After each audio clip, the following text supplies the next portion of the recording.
Welcome back to Watch the Bookerman and to episode number 65 of Paul Heyman's TNA. This is Genesis 2011, and you can see there on the left side of the screen the pay-per-view card. It's AJ Styles versus Jimmy Jacobs, not Samoa Joe as I mistakenly put on the graphic at the end of the last video. There's also another match between the Forefathers and Bryan Danielson and the Hooligans, and with them potentially having a mystery partner.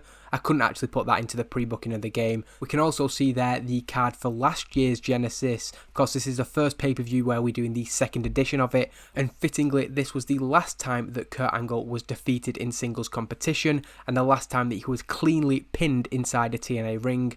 Could we see him lose once again tonight at Genesis 2011 as he defends against Tyler Black? Like I said towards the end of last year, we're looking to come out of the Impact Zone for pay-per-views, so we're just in Atlanta, Georgia, a generic venue, but we're going to have a hell of a lot of people in the crowd, and that's obviously going to do really, really good things, specifically for our finances, but also I think being out in big arenas is only good for making the company look even better. With all that said, let's get into Genesis 2011, the night where everything could change once again here in TNA. And we begin with a good video package that heavily features members of the New Age. The focus of the package is the huge stakes of tonight for the group, with the Kings of Wrestling potentially walking out with the World Tag Team Championships, while Tyler Black could become the World Heavyweight Champion. On the other hand, the project that Jimmy Jacobs has worked so meticulously on for the past 12 months could go up in smoke if this key part of the plan doesn't play out as he has envisaged.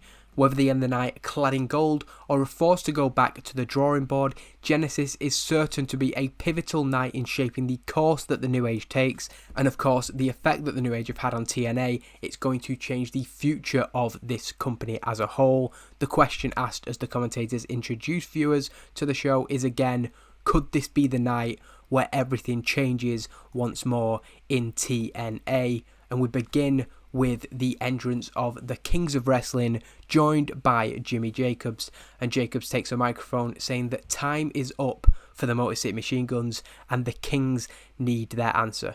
Jimmy says that it was clearly stated that the winner of the Kings of Wrestling versus Wrestling's Greatest Tag Team on New Year's Impact would get their title shot at Genesis. Well, Chris Hero is here, Claudio Castagnoli is here, so it seems pretty simple to him. Either the Motor City Machine Guns come out and defend their titles, or they forfeit the gold to the Kings. Either way, they need to get out here, because Hero and Castagnoli are going to leave with the titles. From the back, Chris Sabin comes out alone, still feeling the effects of his match with Abyss on Thursday. He stops, looks over his shoulder, and is joined by Alex Shelley. They aren't here to hand over the titles, and while Shelley cannot be 100%, and Sabin almost certainly isn't either, the commentators are sure that they will give everything, they will fight until they have no fight left to ensure that they leave tonight as the World Tag Team Champions. Whether that's something they can do, we'll find out in the World Tag Team title match. And essentially the difference is the fact that the Motor City Machine Guns aren't 100%, they fight until they no longer can, but in 12 minutes after a serious spell of dominance from Claudio Castagnoli and Chris Hero, they pick up the victory, Claudio Castagnoli pinning Alex Shelley with a Swiss Death. And in the opening match of Genesis 2011, we have new World Tag Team Champions. It's a good way to start the show as far as I'm concerned, but Chris Hero has once again proved why he is one of the top guys in the company. Never mind being an up-and-comer, he is established within a few months that he is one of the best in-ring guys we have. Claudio Castagnoli getting up there as well, and with the tag team titles, the momentum that brings not only to them but to the group, the New Age are looking better than ever, and we've still got a couple of matches involving them on the night. It was a valiant but unsuccessful effort from the Motor City Machine Guns, and they are checked on by the referee. They each require further assistance as the Kings of Wrestling are handed the World Tag Team Championships, a huge first step within their plan for the evening. Jimmy Jacobs joins Hero and Castagnoli in the ring as the titles are raised in the air. Maranello expressing his concern about this being a sign of things to come, with the potential of another New Age member Tyler Black, raising the World Heavyweight Championship in the air at the end of Genesis. A segment just rated on their overness would not have been getting anything like that sort of rating even a month ago, so huge progress being made. As we switch focus to another match involving a New Age member, as AJ Styles is interviewed by Jeremy Borash about tonight's one-on-one match with the leader of the New Age, Jimmy Jacobs. He speaks first about the attack on Samoa Joe from Impact, and he says that he's on high alert tonight. Based on where they were at the time and from information he's been able to get from other people, he knows that those 4 members of the New Age that we know about, they had nothing to do with the attack on Samoa Joe, and that means that there is something or someone else in play. With that said, tonight is an opportunity, because he gets to do what everybody in that locker room has been so desperate to do since Bound for Glory, and that is shut Jimmy Jacobs up once and for all. JB then asks AJ for an unbiased opinion on Tyler Black's chances of leaving with the World Heavyweight Championship after what we've just seen in the opener, but before he can answer, AJ is attacked from the side. This time there's no mystery over who is responsible, as the hooded man is quickly identified as Kevin Steen. We've seen him a few times on Evolve in the last month, but he's not been on TNA Impact. Jimmy Jacobs extended the offer for him to join the New Age a couple of weeks back, and from the evidence of this, he may well have taken that up. Steen lays shot after shot into the side of AJ Styles' skull, only stopping when security drag him away. Short, brutal, violent and effective, the attack leaves AJ Styles down and out. He's got Jimmy Jacobs in just a couple of matches time. From the condition he's in now, there may well be questions over that match as well. AJ Styles doing well, Kevin Steen, the newcomer, underperforming. That generally just means that the person isn't as over as the other people in the segment, so I'm not going to worry about that. We've seen how quickly we can establish people in this company, and Kevin Steen making his mark with a huge attack of AJ Styles. He's well on his way to getting up there too. A quick video package then looks at the recent situation of Larry Sweeney's Sweet and Sour agency, as Austin Creed found himself stuck between his compatriots in the World X Cup Team USA and the Sweeney-endorsed Kazuchika Okada-led Team Japan. On New Year's Impact, Austin Creed made his allegiance clear, hitting Larry Sweeney with the X Division Championship and ensuring a fair fight in the World X Cup final. This didn't go down well. He's since looked to fire Sweeney as his agent, only for Larry to make legal threats that essentially could derail Creed's career. The idea is that he could get him wrapped up in all sorts of legal disputes that would then mean that he couldn't compete on Impact until that was all sorted out. A compromise was reached this past Thursday, with Larry Sweeney agreeing to release Creed on one condition. Austin Creed and Sonjay Dutt would face Kazuchika Okada and Yoshihashi this Sunday, tonight on pay-per-view. Win, and Austin Creed is free to go. Lose, and Sonjay Dutt will never be allowed to compete for the X Division Championship again.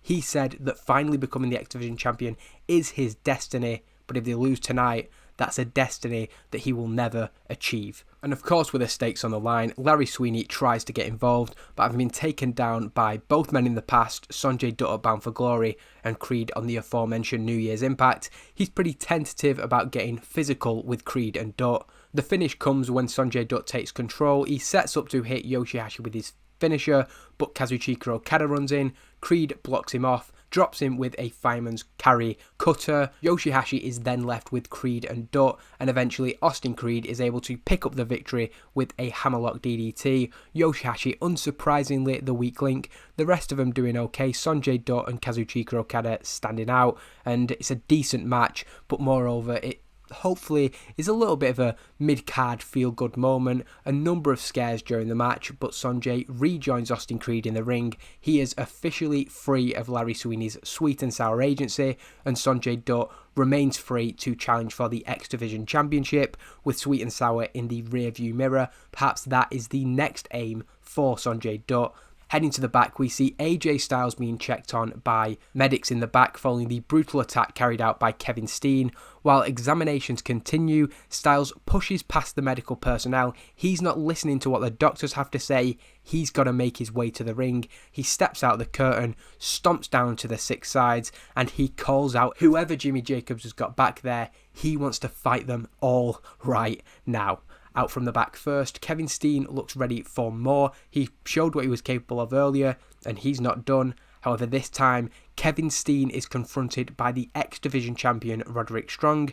He's got an X Division title defense he should be focusing on, really. Maybe this is a bit of a risky move, getting involved with such a violent figure as Kevin Steen, but we know the integrity that Roderick Strong has. He's never going to back down from a fight. Moreover, he's been through so much with the New Age, more than probably anybody in the company so far. Before there is any further incident though, security come out and swarm Kevin Steen, ejecting him from the building due to the earlier attack. Going backstage, Roderick Strong returns with Jimmy Jacobs beside him. With the New Age's apparent insurance policy out of the way, Jimmy Jacobs has no choice but to come to the ring and face AJ Styles alone, and it's a short match as expected. Begins with the cat and mouse scenario that we often see in this type of match. I know Jimmy Jacobs is a wrestler or was a wrestler, but the way he's been presented has been very much as a non-wrestler, and we didn't want AJ Styles having a competitive match with him.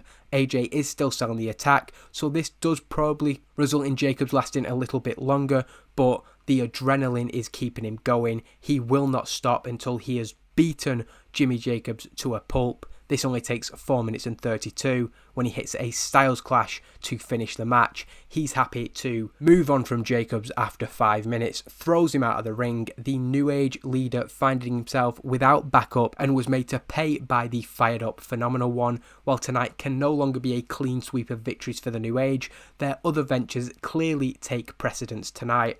First, Sarah Del Rey will look to retain her Knockouts Championship over Mickie James before Tyler Black challenges Kurt Angle for the World Heavyweight Championship. As AJ Styles goes to leave the ring, however, he falls to the ground. The celebrations quickly over, as like there was with the Motor City Machine Guns earlier, there is a bunch of medics on the scene. There is serious concern as AJ Styles is helped to the back, and it's clear now, as the commentators put over, it was not a good idea for him to compete so soon after the attack at the hands of Kevin Steen. Nonetheless, it's a good segment, but we're ending there what should have been a positive moment in the fight back against the New Age with serious concern for AJ Styles. Tyler Black is then interviewed by Jeremy Borash, who is asked about what just happened to AJ Styles and what happened to his mentor Jimmy Jacobs. He wonders where the members of the New Age were during what just went down. Tyler Black kind of laughs it off. He's acting as if Jeremy Borash doesn't quite get it, and says that for all the pain that Jimmy Jacobs will be in right now, it will be nothing compared to the joy he will feel after tonight's main event. Jacobs suffered alone tonight for a greater good, the cause that he has dedicated his life to for the last 12 months. Besides, AJ didn't look much of a winner when he was being carried to the back. As for the Kings of Wrestling, they too realised that Jimmy Jacobs doesn't need their help now. All he needed was for them to win tonight. Hero and Castagnoli delivered the World Tag Team Championships, and in tonight's main event, every component of the New Age knows exactly what needs to be done. AJ may get his little moral victory, but tonight belongs to the New Age. Our fourth match is an elimination match for the X Division Championship. Roderick Strong defending against Matt and Nick Jackson of Generation Me. The two brothers clearly are working together throughout the match, looking to take Roderick Strong out first before battling for the championship between them. A double super kick results in a near elimination for the X Division champion. Then a miscommunication between the brothers leads to Nick being rolled up by Roderick Strong. Not straight away, there's a bit of time between the near fall and that. Nick isn't happy but has to leave because we then have a straight one-on-one match between Matt Jackson and Roderick Strong. There's a bunch of near falls. Matt Jackson does really well to compete on the same level of Roderick Strong, but ultimately he beats him with the sick kick.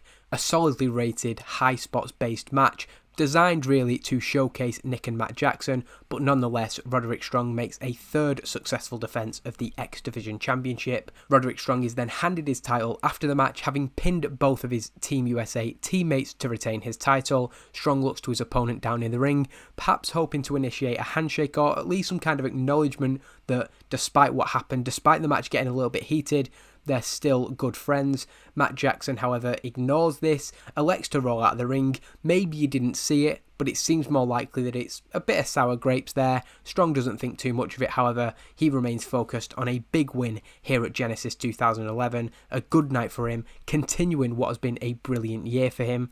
After the entrance of their opponents, the forefathers come down to the ring. Bryan Danielson, Brian Kendrick and Paul London already in the 6 sides. The Forefathers mock the 3 of them for being unable to find a 4th member in the last 72 hours. They say that that's the difference between 4 brothers like the Forefathers and the rest of the guys in the back. Danielson, Kendrick and London are ready to fight nonetheless, but Daniels stalls in order to make more jokes at the expense of their opponents, just as Robert Roode tells the referee he can ring the bell to start this 4-on-3 handicap. Desmond Wolfe makes his way out from the back. The commentators are confused. Danielson, Kendrick and London are confused as Wolfe joins the 3 men. They want nothing to do with him. They tell him to go away because they've had really big problems with him. Bryan Danielson, of course, has so much history with him, but he's also been a dick to London and Kendrick a lot throughout the last 6 to 8 months. He grabs the tag rope, insists that he joins the team. The referee shrugs. There's 4 men on either side. He's happy with that. The bell rings and we go into the 5th match of the night. And the story is all about Desmond Wolfe, really. His teammates refused to tag him in throughout the entire match, essentially rendering it the handicap match it would have been. This leads to the team struggling against the cohesive Forefathers. At one point, Wolfe does steal a tag, slapping Kendrick on the back, but Paul London quickly slaps back. They then insist, while Bryan is down, that Wolfe goes away, they don't need him and they won't team with him. Desmond looks to Bryan, who agrees, and Wolfe kind of shrugs his shoulders and leaves. If you're really that serious about not wanting me, I'll go. However, from here, the Forefathers assert even more dominance over their opponents. In the end, London and Kendrick are down and out at ringside, and Bryan Danielson is in a 4-on-1 situation. Daniels, Kazarian, Storm and Roode all beat him down until Bryan has to use the ropes to drag himself back to his feet. He could quite easily be pinned now by them, but they want to make an example of him. Daniels specifically, after Danielson was the man who many thought had ended his TNA career. However, before they can finish the job, Desmond Wolfe runs back down and tags himself in, removing Bryan Danielson from the firing line. We have never seen this type of selflessness from Desmond Wolfe. The commentators are thinking, what the hell? Has he had a complete personality transplant? He's fired up. He tells the Forefathers to bring it, and they do. And essentially Desmond Wolfe sacrifices himself for Bryan Danielson. Eventually he is pinned with a payoff from Robert Roode, but a valiant effort from Desmond Wolfe to at least try and get in the good books of his partners. Again, we don't know why he's doing this. It's one of them things where it seems completely out of character for him, but there will of course be an explanation throughout the next weeks and months. The victorious Forefathers then regroup in the ring, standing over the bodies of both Bryan Danielson, who is on the apron, and Desmond Wolfe, who is down in the ring. They've picked up a victory in their first match as a group. Each man raises the signature 4 fingers as we go into the 6th match of the night, the Knockouts Championship match. And despite Sara Del Rey's pre-match confidence, Mickie James matches her step for step, move for move. She said that Mickie wouldn't be able to hang with the top dog in the Knockouts division, but she proves that she certainly can. This is the longest match that we've booked under Paul Heyman's TNA between the Knockouts, almost 16 minutes, a number of near falls, and Mickie James is the first woman to kick out of the Royal Butterfly. However, Sara Del Rey is relentless throughout the match and hits a second Royal Butterfly. This time, however, she keeps a hold of her grip, rolling through, bringing Mickie back to her feet. A spike pile driver follows from Sara Del Rey, and there is no way Mickie is kicking out of that as well. A 73 is a fantastic match, but Sara Del Rey retains her title, the 4th defense of the championship, in 15 minutes and 57. A 71 shows just how valuable Mickie James is to this division. Sara Del Rey doing well, getting the crowd buzzing. I think I actually booked this as a steal the show match, and while hopefully the main event is better than this, it's certainly an excellent showing from the 2 top knockouts that we have, and it's great always, of course, when there is good chemistry between the competitors. Described by the commentators as one of the most physical and competitive matches in Knockouts history, Sara Del Rey struggles to return to her feet following her victory. She is handed the championship by the referee, but initially it remains on her knees as she raises it above her head. This is just once again putting over how much has been taken out of both women during this match.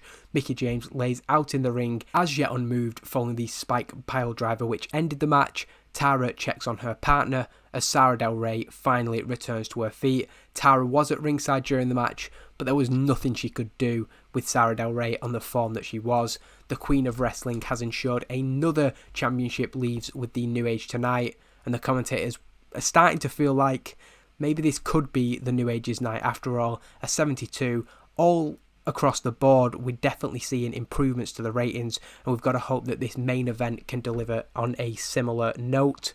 We then head to the back with Kurt Angle being interviewed just before his World Heavyweight Championship match, and it's always good to get a very highly rated segment on the pay-per-view, and an 89 will do just nicely. Angle is clearly very tense in a way that we're not used to seeing from him, and he gives very straightforward answers to the questions, speaking with intensity about what he expects from tonight. He's not really focused on what the New Age can do. Everybody knows that they'll have some shenanigans planned, but tonight he wants strong officiating and demands that whatever it takes is done to ensure that Tyler Black has to fight for this title, and the New Age aren't able to steal it like they've stolen so many other victories since coming to the company. From his words, it's quite clear that Kurt isn't as confident as usual, and it's not because he thinks Tyler Black's better than him, but it's because of the unpredictability of the New Age. Before heading out, Kurt Angle is approached by Paul Heyman. Paul promises a zero-tolerance policy to any outside involvement tonight, and he said that Earl Hebner is well aware of what is expected should it come to that. Kurt Angle nods his head and tells Paul Heyman that it is on him if the New Age are able to pull this heist tonight. So Kurt Angle speaking in a way we've not heard him speak before. He's always confident, he's always sure that he's going to leave the pay-per-view as champion. Tonight he's kind of saying, I'll have you to blame if I lose, implying there that he isn't confident at all. And into this main event, the first thing I'll note is the individual ratings. 73 from Kurt Angle, I've never seen that, and a 59 from Tyler Black. We're lucky that this gets a 78. That's not a good rating for a pay-per-view main event, but after just reading that and seeing that these two don't click at all, I'm relieved more than anything. This could have been a disaster. For 20 minutes, this match is everything it says on the tin, although clearly not, because you'd expect a high 80s match if you were getting what was said on the tin, but the booking is done as such that Kurt Angle and Tyler Black go all out to battle for the biggest prize in TNA Wrestling. Of course, we're talking about the World Heavyweight Championship. Earl Hebner reacts strongly to any attempted shortcuts from Tyler Black, and it is a little bit easier than usual for him because Jimmy Jacobs isn't at ringside due to what happened to him earlier with AJ Styles. However, when Kurt Angle locks in an ankle lock and Tyler Black has nowhere to go, Jimmy Jacobs runs down and drags Earl Hebner out of the ring. He falls to the ground. It's a referee bump essentially. And of course, the second after Earl Hebner is no longer in the ring, Tyler Black starts to tap on the canvas. The match would have been over if Jimmy Jacobs didn't get involved. Kurt Angle is furious, as he said he'd be, and he turns his attention to Jimmy Jacobs when the Kings of Wrestling come out. Before those two men can get to the ring, however, Jimmy Jacobs isn't the only one with a plan tonight, because WGTT come out and they're backing up the World Heavyweight Champion, a mentor to them. They're not going to see him robbed of the championship. Jimmy Jacobs still obviously is the extra man for the time being, but Roderick Strong, the X Division champion, comes out and he ensures that man can have no further influence on the match. And when it's kind of a melee on the outside of the ring, security, backstage workers and referees are all coming down to the ring, of course sent by Paul Heyman, who wanted this to be a clean, straight down the line match. Let's be honest, it's about as far away from that as it could possibly be. With Tyler Black down, Kurt Angle's attention remains on what's going on outside. He wants to ensure that everybody's out of the way and a new referee can get down to the ring before he finishes Tyler Black off. However, because his eye's on that, he misses the emergence of Alyssa Flash and Mischief from the crowd. Hopefully this is a surprising move, because in general for the last few months we've kept the female side of the New Age and the male side of the New Age separate. But of course tonight is all hands on deck, as Jimmy Jacobs said, and Alyssa Flash hands Tyler Black the World Heavyweight Championship title. The commentator is putting over that he's going to steal this championship and use the championship as a weapon in order to do so. As Kurt Angle sort of becomes aware of this, Mischief hits him with a low blow from behind. Tyler Black clocks Kurt Angle with the title, knocking him clean out cold. Alyssa Flash grabs Brian Hebner from the crowd of people trying to break up the brawl on the ramp, and he comes into the ring and counts the 1, 2, 3. We have a new World Heavyweight Champion. However, before he can call for the bell, we see that Earl Hebner has got back to his feet and he orders the timekeeper not to ring the bell. He explains to Brian Hebner that he had a no tolerance policy for anything like this, and on that basis, with Jimmy Jacobs pulling him out of the ring, Tyler Black is disqualified. The two sort of go back and forth. There's no clear outcome for the match, so Paul Heyman has to come out. The one thing that he assured Kurt Angle wouldn't happen is coming to pass, so he has to do something here. He takes a microphone and makes the decision that the match will continue from this point. Once both men are back on the feet, the match continues, Brian Hebner remaining at ringside as the second referee while Earl calls the rest of the match. Paul Heyman joins commentary and is just explaining how furious he is too at what's gone down tonight. Security remain at ringside for the rest of the match, forming that barrier between the ring and the ramp. This will have a clean finish now, despite all the bullshit that's gone on before, and it's similar to the first 20 minutes of the match in that they go back and forth, very even. Black rolls out of an attempted angle slam, reverses it into an attempted blackout stomp, but Kurt Angle could grab the ankle. A panicked Tyler Black rolls out, so we want a very fast-paced finish here. He sends Kurt into the turnbuckle, tries to head to the top rope, but the champion plays possum. Both men are now jostling for position on the second rope. Kurt Angle eventually hitting a super angle slam. Tyler Black is unable to get a shoulder up as Kurt Angle drags his body over the New Age member. So a very, very convoluted match, overbooked to the nth degree. I don't normally like doing that. If you look back on my previous pay-per-views, we've had clean finishes 90% of the time, but for storyline reasons, where this angle goes in the next few weeks, it had to be like this. Maybe I've overdone it. You might not like the booking of the match, but in a 28-minute match, maybe 5 minutes of it were a complete mess. 23 minutes of it was this incredible action that we expected from these guys. Maybe the 78 rating is reflective of the fact that, I mean, if you look at the booking there is a lot going on in this match. Perhaps, like I said, too much, but standing tall in the ring after the match, whatever's gone down, Kurt Angle is still the World Heavyweight Champion, and he looks a relieved man, the closest he has come to losing this title in his entire reign tonight. The commentators struggled to catch their breath following an intense and chaotic main event. Paul Heyman clearly in shock at what had just gone down, and maybe he's concerned about the consequences. Kurt Angle basically said to him before the match, if anything like this happens, I'm holding you responsible. Well, from the look on Kurt's face, he isn't going to let this go. Paul Heyman now stood at the top of the ramp, aware of how differently tonight could have gone down. He too is a very relieved man. Mauro and Taz agree with this sentiment as they sign off on TNA Genesis 2011. The New Age simply cannot be controlled, and the company must now go further in their efforts to ensure that Jimmy Jacobs' group are unable to increase their influence on the promotion. If they don't, it won't be long before TNA ceases to stand for total non-stop action, and those three letters become synonymous with the New Age. While they stop short of saying it, there's a sense from the commentators that they don't know whether Paul Heyman can control this group anymore. Nonetheless, it's a good segment to end the show, and once again, we want this to feel like a night where things could have gone so very differently, and not in a good way for TNA. Despite Black's defeat in the main event, we've seen more than ever what the New Age are capable of tonight, seemingly adding Kevin Steen to their ranks, winning the World Tag Team Championships, and retaining the Knockouts title. They are more determined than ever to see this project through, and although Kurt Angle escaped with his championship tonight, he clearly hasn't heard the last of the New Age. And 80 isn't the best show that we've done, but with the way the main event went down, it's not too bad. While it isn't going to be one of our top shows, I do feel in terms of the storyline significance, Genesis 2011 did live up to the tagline of being the night that everything changes. Again, they didn't leave with all the gold, but it's clear that in the fallout to this pay-per-view, TNA is never going to be the same.